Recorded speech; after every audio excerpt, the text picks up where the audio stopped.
Dear friends, in the era of technological innovations and advancements in every field, especially in the field of medicine and in the field of proctology, which deals with the diseases of the anal canal and rectum, like fissures, piles, fistulas, abscess, prolapse, cancers in that area.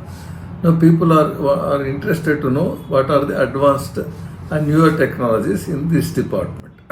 It's a very important topic, and please know about it carefully, because many times there will be more of hype than the real need of technology. And unfortunately now most of it is driven by marketing strategies. You have to undergo this procedure, all this. So you let me clear all these were doubts, so that you will go with a proper informed mind whenever you go to a doctor for treatment of the bottom diseases. So one is what we call as first one is simple one is IRC, that is infrared coagulation. That is one technology which we have been using for almost 30 years. That is there in the market. It is a very simple gadget wherein it can be used only for first and second degree, early stages of piles where there is some amount of bleeding, not very big piles. In that we just seal the main supply using infrared rays. So that is one technology which we have been using. It's a wonderful gadget, but it has got its own limitations. We can't use for all the stages of piles. But it is very harmless and very simple, and risks are very, very less with that.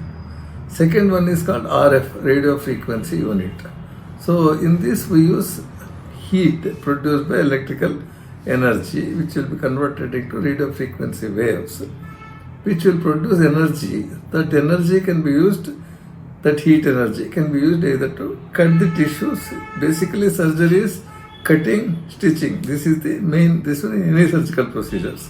So for cutting the tissues we can use it. If there is bleeding, we can control the bleeding by burning that. So that is one more way of using RF. So RF is also a wonderful gadget which will reduce the bleeding during procedure without causing much damage to the adjacent tissues. I want to cut here, we will be able to cut here without causing much damage to the adjacent tissues, and bleeding is also controlled during the procedure itself. So that is called RF equipment. Third is called DGHAL, Doppler Guided Hemorrhoidal Arterial Ligation.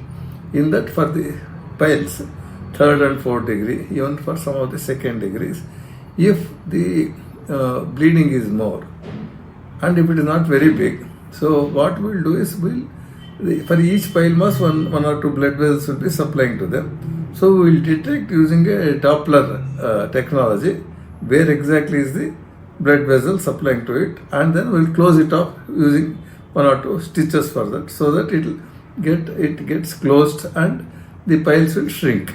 So that is one more technology that also we have been using for more than 20 years.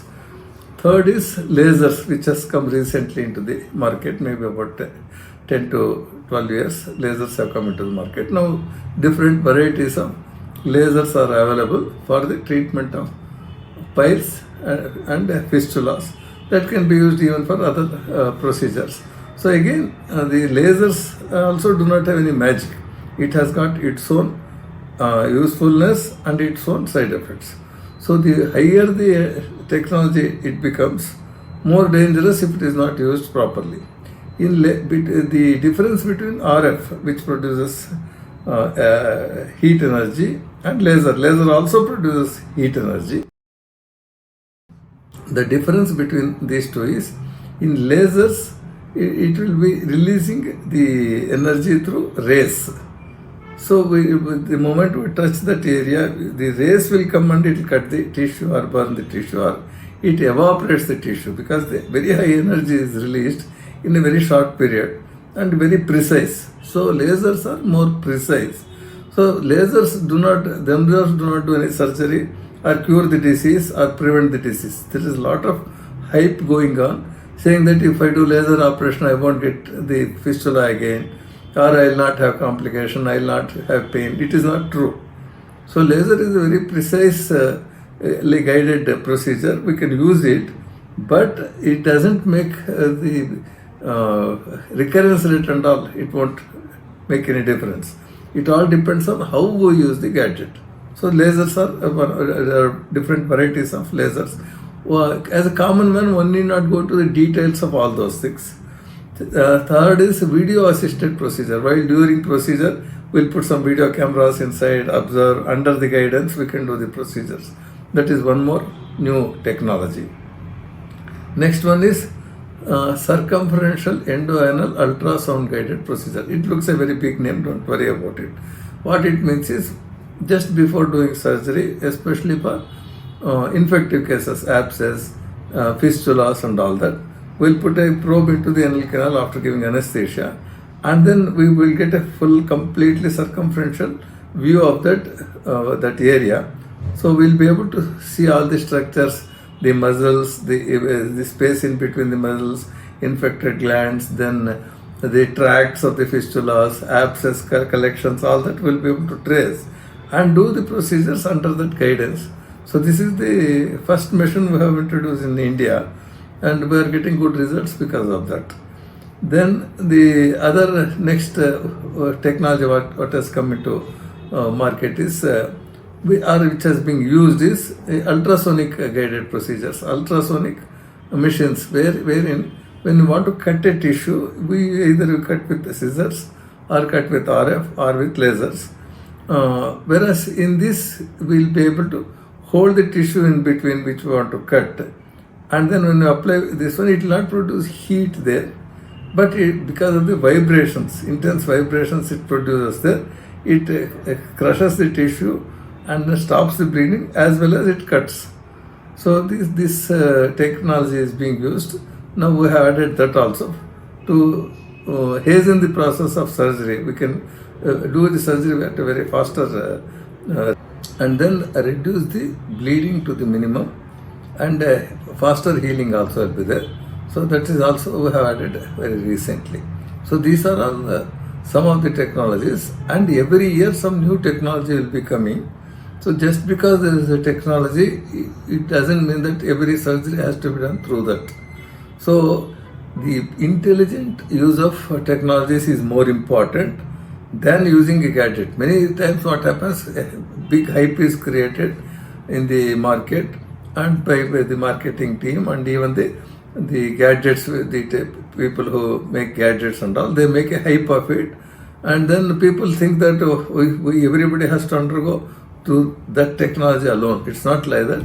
So there are intelligent user. Means we must have all the gadgets which are available. Latest technologies also we have to implement, but use it more judiciously to give the best results for the patient. That's more important.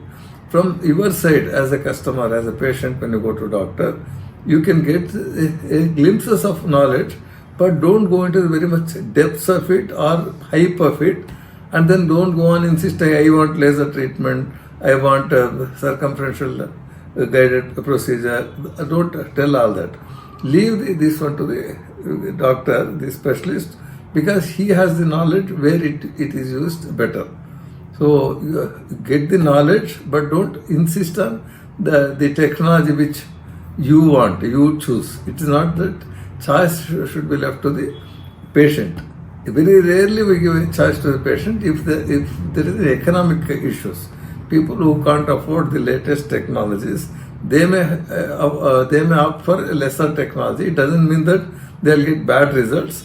Maybe the healing time may be a little delayed. All that. It doesn't mean that we can't do the older technologies. So get proper information about it. Go with an open mind, and then let the doctor decide what, as a customer, what you need is the results. You want the best result. All other things are secondary.